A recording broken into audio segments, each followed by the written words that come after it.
Hello aspirants जो are के लिए प्रिपरेशन कर रहे हैं 2025 में इस एग्ज़ाम को देने वाले हैं।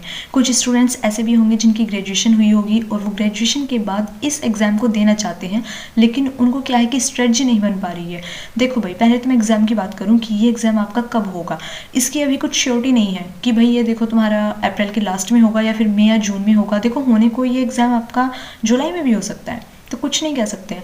तो इसीलिए इस चीज़ को तो कर दो एकदम साइड। आप ये सोचो कि मतलब आपको अपनी स्ट्रेटजी क्या रखनी है, ठीक है, कैसे पढ़ना है, कि भाई हमें वीकली टारगेट्स बनाने हैं या फिर मंथली टारगेट्स बनाने हैं, कैसे सेट करना है।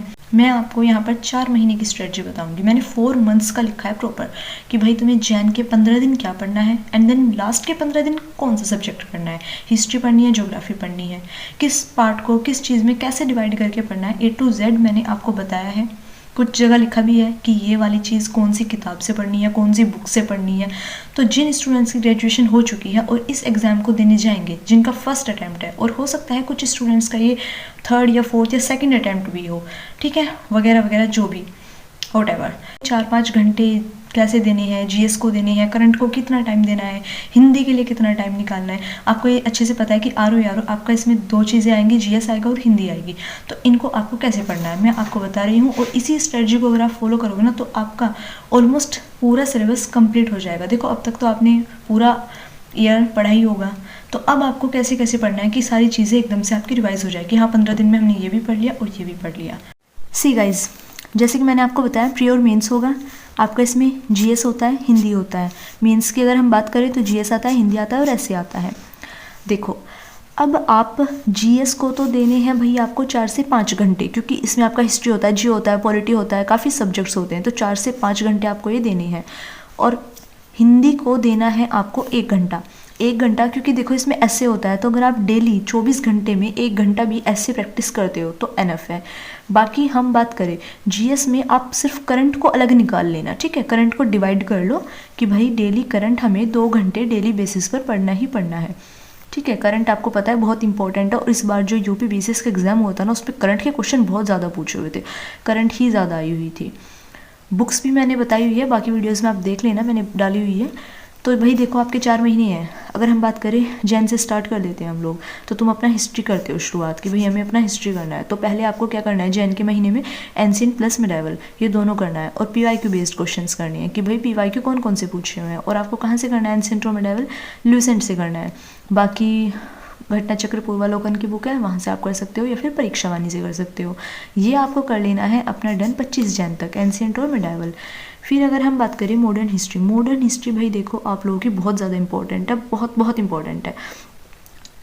देखो, अगर यूपीएससी की कर रही हो तो आप स्पेक्ट्रम से कर सकते हो, जिसका स्पेक्ट्रम से कवर हो चुका है, अदरवाइज तो आप लोग घटना चक्र पूर्वालोकन, ठीक है, इस बुक से आपको करना है। प्लस अगर ऐड करना चाहो तो परीक्षावाणी ऐड कर सकते हो।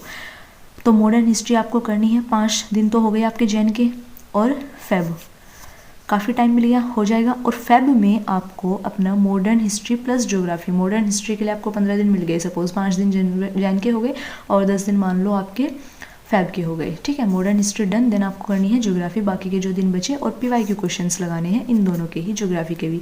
ज्योग्राफी आपको फेब में करनी है, इंडियन ज्योग्राफी, ठीक है। और मिनरल्स का टॉपिक बहुत ज़्यादा इंपॉर्टेंट है, ये बिल्कुल नहीं छोड़ना है। और ये बुक अगर मैं आपको रेफ़र करूँ तो ल्यूसेंट और घटना चक्र, ये दोनों बुक मैं आपको सजेस्ट करती हूँ, यहाँ से आप कर लेना। फिर अगर हम गाइस बात करें मार्च में आपको क्या करना है, देखो 15 दिन आपको वर्ल्ड की ज्योग्राफी पढ़ लेनी है। बाकी के जो 10 दिन बचे उसमें आपको एनवायरनमेंट कंप्लीट करना है। पीवाईक्यू मैंने लिखा है, आपको करने हैं दोनों के पीवाईक्यू। अगर मैं बुक की बात करूँ तो घटना पूर्वालोकन और परीक्षावाणी, एनवायरनमेंट इसमें से आप कर लेना। बाकी इन सारे सब्जेक्ट्स के लिए मैं आपको एक सजेस्ट करती हूँ, दृष्टि क्विक बुक, हर एक सब्जेक्ट की ले लेना और दृष्टि क्विक बुक से कवर कर लेना, आपका ऑलमोस्ट कवर हो जाएगा। फिर हम बात करते हैं अप्रैल की। अप्रैल बच्चे आपके 5 दिन मार्च के, ठीक है, वो प्लस 10 दिन लेने हैं, तो बैठ गए आपके 15 दिन। 15 दिन आपको करनी है अपनी पॉलिटी, डन। पॉलिटी वही पूर्वालोकन से करनी है। फिर बाकी 10 दिन जो करना है आपको करना है उसमें साइंस प्लस इकोनॉमिक्स। साइंस की अगर हम बात करूँ तो देखो, साइंस के लिए आपकी बायोलॉजी एनफ है, जो आपने 11th-12th में पढ़ी, उसके कुछ चैप्टर्स हैं वो सिलेबस में देख लेना, वो कवर कर लेना, और बाकी आप अपना ल्यूसेंट से पढ़ लेना, दैट्स एनफ। प्लस इसमें अपना यूपी स्पेशल, आपको पता है यूपी स्पेशल के लिए भाई ये जो दिल्ली पुलिस यूपी पुलिस के एग्जाम देते हैं वानी की बुक खरीदते हैं, तो परीक्षावाणी से अपना यूपी स्पेशल आप कवर कर लेना। और PYQs देखने हैं कि भाई यूपी स्पेशल में कौन कौन से PYQs पूछे हुए हैं, वो सब आपको कंप्लीट करने हैं। अगर मैं बात करूँ आपके इकोनॉमिक्स की, इकोनॉमिक्स को आप करना भाई देखो टॉपिक वाइज। कैसे, जैसे हमने एक टॉपिक कर लिया इकोनॉमिक सर्वे, ठीक है, डन हुआ हमारा। देन हमने बैंकिंग के ऊपर क्वेश्चंस लगाए, देन हमने नेशनल इनकम का किया, देन हमने बजट का किया, फिर हमारा 5 ईयर प्लान आ जाता है इंडिया का, वो पढ़ा। तो ये अपनी इको करनी है आपको टॉपिक वाइज कंप्लीट। तो मैंने बता दिया ये जैन से आपका अप्रैल तक है, अपना शुरू कर दो कल जैन से ही। बाकी वीडियो पसंद है like share and subscribe. All the best.